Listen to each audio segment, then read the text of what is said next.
Okay, maybe I wanted to do a oral video thing because I wanted to get a feel for how absolutely utterly fatigued many Jews are over the decades of this conflict.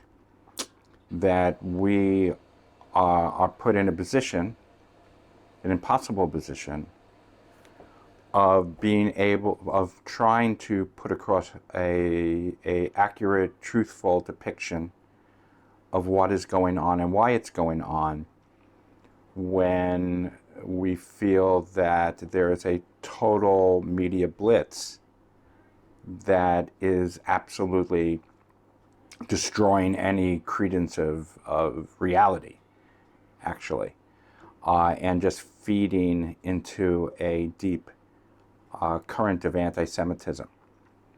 Origins, you know, Avram Enfeld, the great Israeli family educator, said, "We as Jews, we don't have a history. We have a memory." And I believe that to be true of many people, that when we look back on our narrative, there's a lot of truth there, but the truth is a communal truth, a personal truth, a subjective truth, an anecdotal truth. And I believe that many people have that. So when we're looking back and people, theologians and people from different faiths say, well, this conflict is thousands of years old, and it stems back from Abraham's two sons, Ishmael and Yitzhak, and this and that. The Torah, the ancient tales, first of all, they have nothing to do with Islam, since Islam is a good, at the very least, 1,500, 2,000 years after these stories. But what they do, and they can, in addition to informing about a conflict, they could be a solidifying factor. They could say we have family ties together, and that if we are harming each other, then we are harming a family member, and it's fratricide as opposed to just homicide if we're killing each other. So let's fast forward. In 135 CE was the last, was when finally the Roman Empire finally crushed any rebellion that was coming from the Hebraic state in that area. And the area, the Romans called it Palestine. Palestine is the colonial province of the Roman Empire. That's the name of it. There is no country Palestine. And mind you, that doesn't mean that Palestinians aren't a people, and it does not mean that the Palestinians do not deserve the right of having a land. Hold on a second.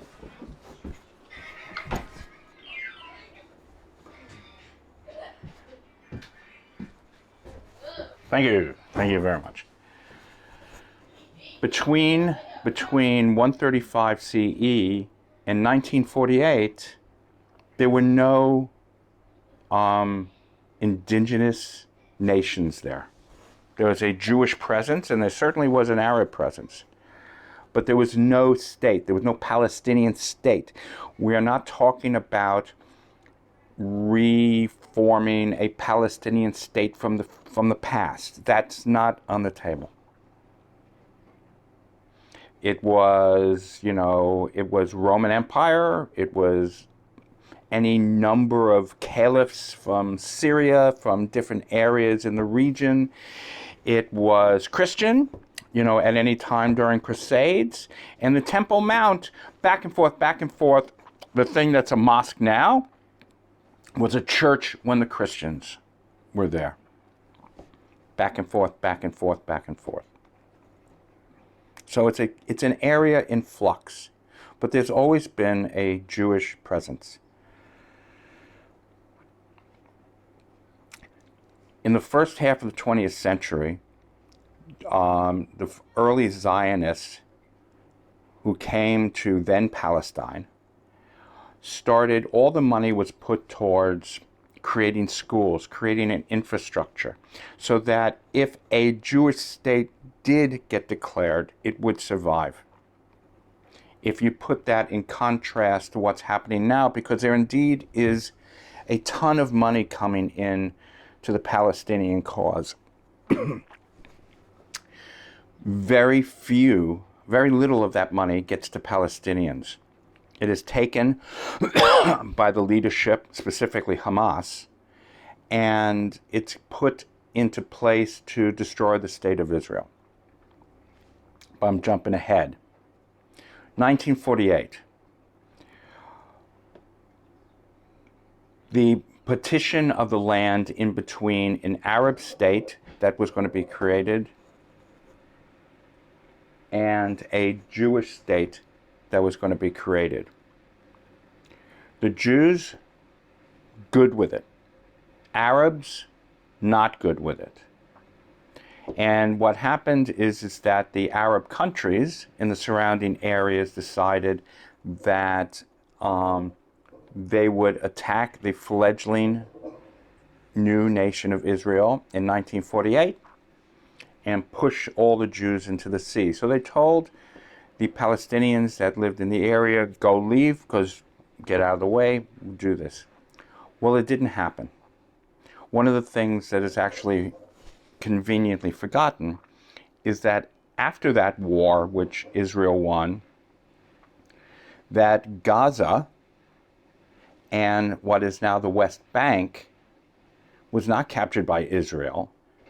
Gaza was taken and occupied by Egypt, and the West Bank was occupied by Jordan. And it was that way for 19 years until 1967. Now, during that 19 years, no one called that area occupied. There was no outrage that this land should be given back to the Palestinians. And yet, the minute in 67, when it got taken over by Israel, there was world outrage. There is a very uneven standard going on here. So throughout from 48, 67, there is a nationalistic movement with Palestinians that are wanting to have their homeland. Now, they're being financed and quote-unquote backed by Arab countries that really have no interest in there being a Palestinian homeland. What they want is a pan-Arabic empire, as in days of old. And here we have a Jewish state here. All right? So their agenda is to basically keep the Palestinians in displaced persons camps, and that's where they have been since 1948, in their countries, in Jordan and Egypt and Lebanon and Syria, and where they could have been absorbed into those countries, but they've been kept there as a pawn. And while that's happening, there is a radicalization of many Palestinians. Not many, a significant amount of Palestinians.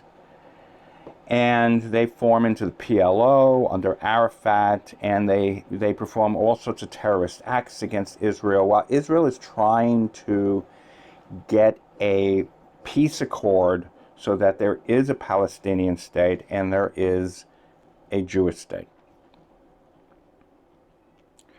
The penny really dropped for the Palestinians and actually the Arabs in general during and after the 1972 Olympic massacre. Before that, they had vastly underestimated the European and Western world's anti-Semitism. But when they saw that there was no real repercussions from the murder of 11 Olympic athletes, and in fact that the Olympic Games kept on going after that, they realized we got something here. We got a group of people outside that hate Jews even more than we do. And they have really capitalized that ever since.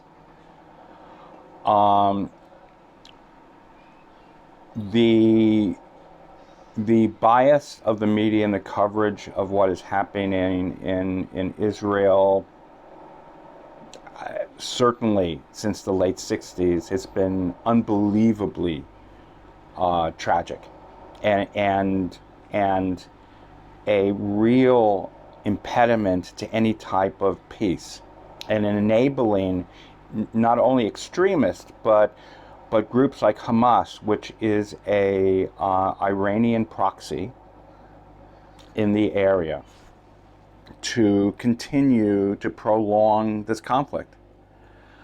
Let's get something straight. All right, there are things that are subjective, there are things that are not. Hamas, who is the voice of the Palestinian people in Gaza at least, their charter proclaims that not only that they want a Palestine that's from the river to the sea, and that they are dedicated to the destruction of the state of Israel, but that every Israeli citizen is a combatant. And what that translates in is that they are able to bomb civilians, as they have been, over 3,000 missiles in this skirmish. They are able to bomb civilian targets and claim that they are justified because even Israeli children are combatants. There's no such thing as in Hamas's eyes, there's no such thing as a Israeli civilian. Not only that, it's the human rights, the human rights suffering that the working class, the grassroots Palestinians have under Hamas is obscene. A lot has been said in the media about the Israeli Air Force bombing targets in Gaza. Let me explain something that's referred to as the knock-knock that the Israeli Air Force has. See, Israel is in charge and control of all the utilities for Gaza. Go figure. If we really wanted to do something horrendous, we just cut off their water, cut off their electricity, and that doesn't happen. Where else in the world has this situation perpetuated itself like this? The Israeli Air Force, if they see that there is a building or there is an area that houses missiles, that houses Hamas operatives, that houses any type of military facility, they will call everyone in that building, because we got their phone numbers. We call them, we warn them, in several hours we're going to bomb the building, get out.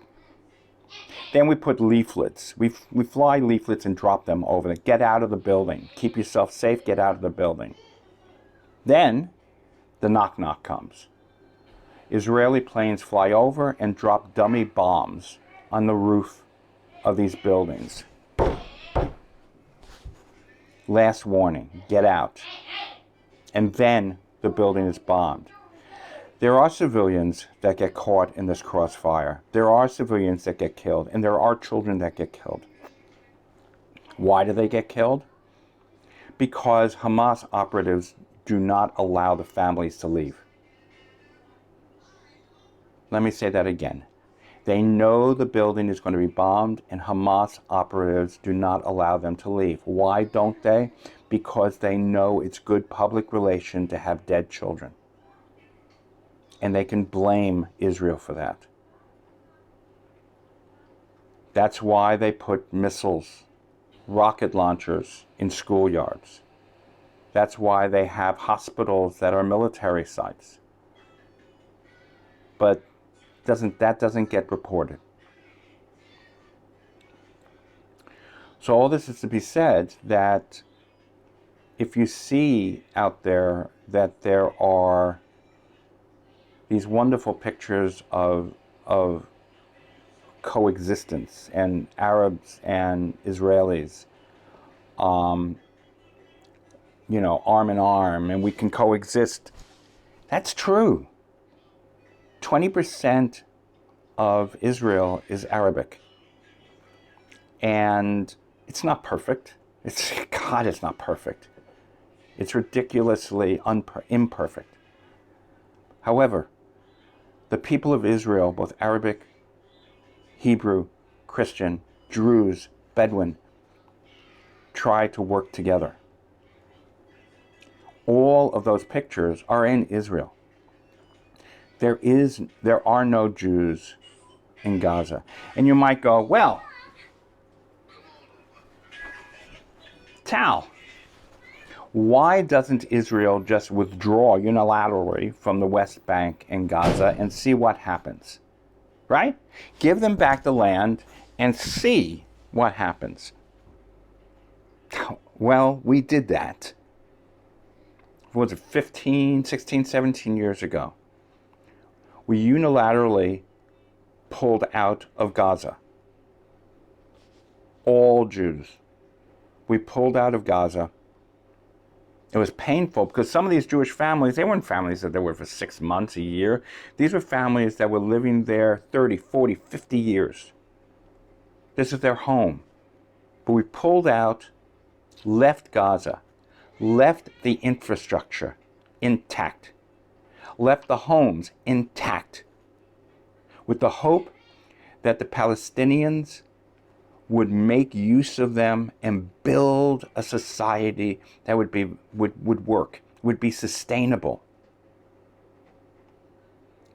But Hamas came in, destroyed the infrastructure, destroyed the homes, wouldn't allow the Palestinians to live there. And took all the money that they were getting to build rockets and to dig tunnels to come in to have terrorist attacks within Israel, because it is still part of their charter to destroy the state of Israel. And that's their job. That's their job. So it's an impossible situation for the Israelis. So every so often, when Hamas needs money, or they want to poke the bear, or they want to build up public support for Hamas and Hezbollah and other Iranian proxies, they stir this up. And if there aren't real children who get killed, what happens is, I don't know if you've seen it, but there was this picture of this beautiful child, 4 or 5 years old. This girl, beautiful, dark-haired, piercing, dark eyes. And the caption was, they were outraged because the Israelis had murdered this child. This genocide, ethnic cleansing, murdered this child. It was a 3-year-old picture from a Moscow Instagram account. The child didn't exist. I didn't exist in Gaza. But people will believe what they want to believe. And they will not believe,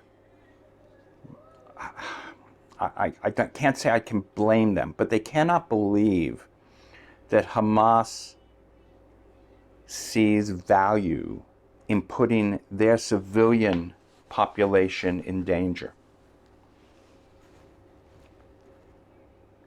Because their end game is the destruction of Israel. There isn't any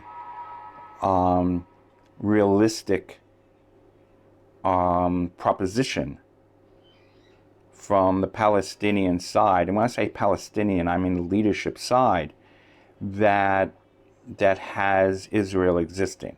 When they say return to the 1967 borders, they're talking about a ceasefire. They're not talking about a permanent solution.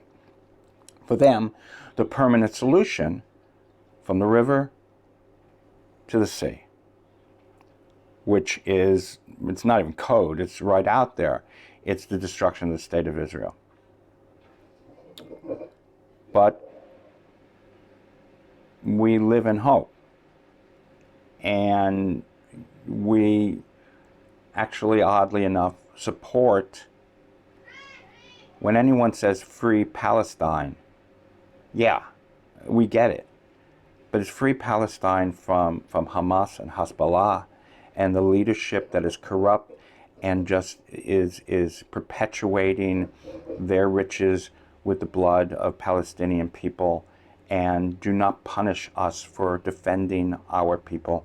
And they've been living at this state, in this little segment here, for like 2 weeks in air raid shelters. Anyway, happy to have a discourse. Please feel free to use any of this. Or if you want me to write some of it up, I'd be happy to. And thank you for the platform, Rob. I hope some of this is coherent, even if it doesn't make sense. Take care.